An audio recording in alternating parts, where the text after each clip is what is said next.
Perkenalkan, nama saya Setiadi Irawan dengan NIM 2020410151 dari Universitas Nurul Qudus, Fakultas Pertanian, Prodi Agroteknologi. Di sini saya akan menjawab ujian akhir semester Bahasa Indonesia. Soal yang pertama, jelaskan pola bentuk gabungan terikat. Tuliskan kembali bentuk gabungan terikat berikut ini.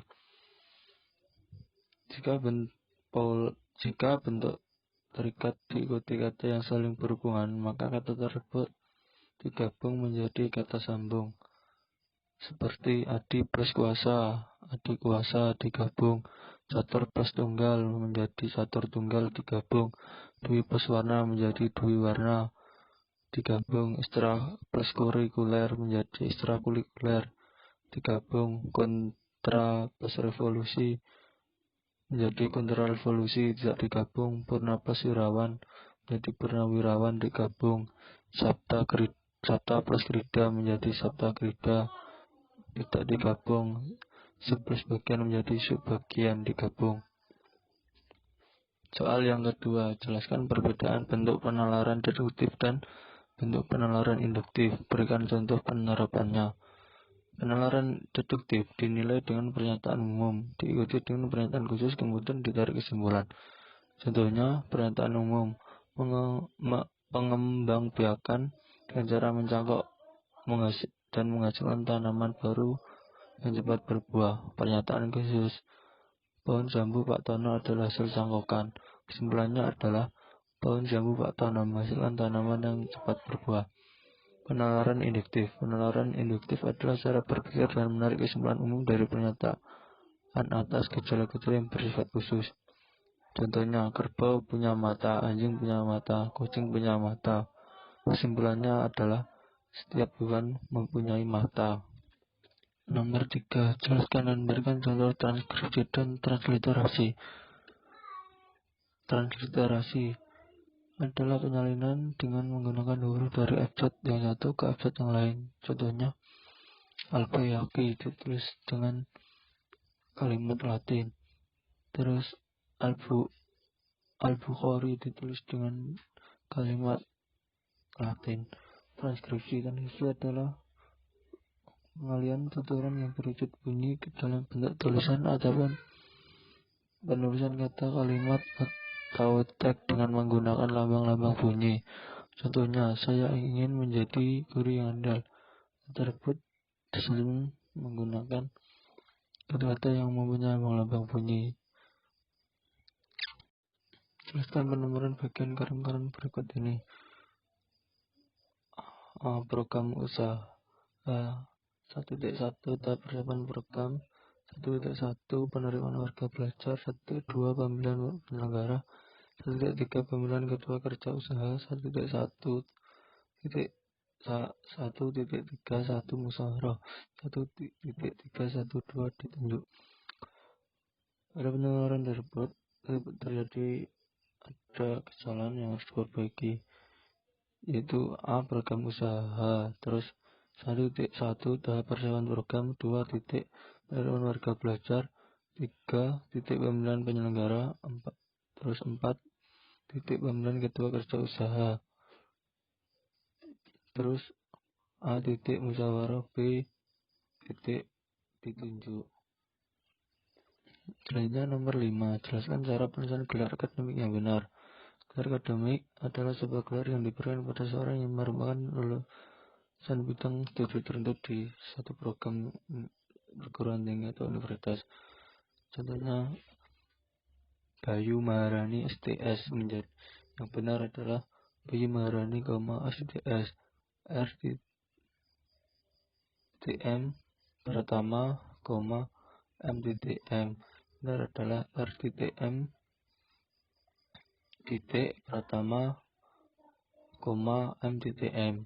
Selanjutnya, Dr. Irfai SPD MPD. Yang benar adalah Dr. Irfai Faturuman SPD MPD. Selanjutnya, Dr. Andes Muhammad Kanjanuddin MPD. Yang benar adalah Dr. Andes Muhammad Kanjanuddin M.PD. Selanjutnya Profesor Dr. Ahmad Oli Nuha MPD. Yang benar adalah Profesor Dr. Ahmad Oli Nuha M.PD. Selanjutnya nomor 6. Jelaskan penggunaan tanda elipsis, tanda siku, dan tanda kurung, dan berikan contoh penggunaan tanda tersebut dalam kalimat. Tanda elipsis. Tanda elipsis dipakai dalam kalimat yang terputus putus, misalnya untuk menuliskan naskah drama. Contohnya, kalau begitu ya, marilah kita bergerak. Selanjutnya tanda siku. Tanda siku mengapit huruf kata atau kelompok kata sebagai koreksi atau tambahan pada kalimat atau bagian kalimat yang ditulis orang lain. Tanda itu menyatakan bahwa kesalahan atau kekurangan itu memang terdapat di dalam naskah asli. Contohnya, Sang Prabu mendengar bunyi gemericik. D-nya di tanda siku. Selanjutnya tanda kurung. Tanda kurung dalam mengapit keterangan atau penjelasan. Contohnya, bagian keuangan menyusun anggaran tahunan kantor yang kemudian dibahas dalam RUPS, rapat umum pemegang saham secara berkala. RUPS-nya dikurung. Nomor 7. Jelaskan 3 cara penalaran induktif meliputi generalisasi, analogi, dan hubungan sebab akibat atau kausal. Jelaskan satu persatu disertai contoh. Generalisasi adalah proses penalaran berdasarkan pengamatan atas sejumlah gejala dan sifat-sifat tertentu mengenai semua atau sebagian dari gejala serupa. Contohnya, murid laki-laki itu pergi ke sekolah, dia memakai seragam. Murid perempuan itu pergi ke sekolah, dia memakai seragam sekolah. Generalisasinya adalah semua murid yang pergi sekolah memakai seragam. Contohnya analogi. Analogi adalah penalaran dengan cara membandingkan dua hal yang banyak mengandung persamaan dengan kesamaan tersebut dapat ditarik kesimpulannya. Contohnya, terpaksa dicutikan dari Universitas Gunadarma karena terlambat mengisi KRS. Pria juga akan dicutikan di Universitas Gunadarma jika terlambat mengisi KRS. Sebab akibat. Proses penalaran yang diperoleh dari gejala-gejala yang saling berhubungan. Misal ada 3 jenis, yaitu sebab akibat. Sebab akibat ini berpola A menyebabkan B akibat sebab. Akibat sebab ini berpola akibat dari B. Sebab akibat 1 akibat 2. Satu penyebab dapat menimbulkan serangkaian akibat. Akibat pertama berubah menjadi sebab menimbulkan akibat kedua. Demikian seterusnya hingga timbul beberapa akibat. Contohnya, harga beras dan kebutuhan pokok lainnya melonjak tinggi. Kenaikan harga tersebut mencapai 2 lipatnya dari harga semula. Beberapa warung makan gulung tikar dan sebagian yang lain menaikkan harga dagangannya. Karena itu biaya hidup anak kos atau para perantau terutama di kota besar bertambah mahal. Nomor 8. Jelaskan yang dimaksud dengan silogisme. Berikan contoh silogisme.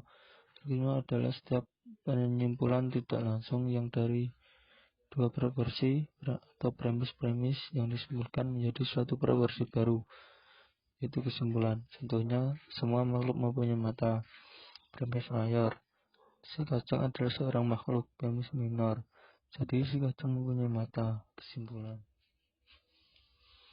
Nomor 9. Apa yang dimaksud dengan konjungsi? Sebutkan jenis konjungsi dan berikan contoh penerapan konjungsinya. Konjungsi adalah kata atau ungkapan penghubung antar kata, antar frasa, antar klausa, dan antar kalimat. Ada 3 jenis konjungsi. 1. Konjungsi korelatif. Contohnya baik maupun yaitu baik sendiri maupun bersama. bukan hanya dengan melainkan. Contohnya bukan hanya hari ini, melainkan besok. 2. Konjungsi koordinatif. Contohnya dan, tetapi, dan atau. 3. Konjungsi subordinatif. Contohnya hubungan pengendalian seperti andaikan, sekiranya, seandainya. Hubungan syarat jika, kalau, asalkan, bila. Hubungan waktu sesudah, sebelum, sejak, ketika, sementara. Nomor 10. Wacana terbagi menjadi 5, yaitu wacana narasi, deskripsi, eksposisi, argumentasi, dan persuasi. Jelaskan ciri dan perbedaan tiap wacana tersebut. Berikan contoh. Yang pertama, karangan narasi. Narasi merupakan suatu bentuk karya tulis berupa serangkaian suatu peristiwa, baik fiksi maupun non-fiksi, yang disampaikan sesuai dengan urutan waktu yang sistematis serta logis. Ciri-cirinya, suatu cerita berupa berita, peristiwa, pengalaman yang menarik, disajikan dengan urutan kronologis yang amat jelas, terdapat konflik dan tokoh yang menjadi inti dari sebuah karangan. Contohnya, paman baru saja selesai membersihkan halaman depan. Di ruang tamu dilihat Benny dan Adi sedang belajar. Paman menyapa mereka dengan ramah.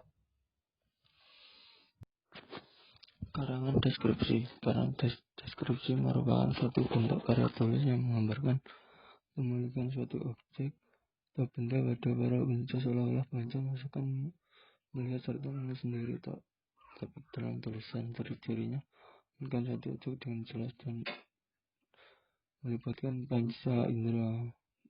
Terus metode penulisan memakai cara objektif, subjektif, atau pesan pribadi.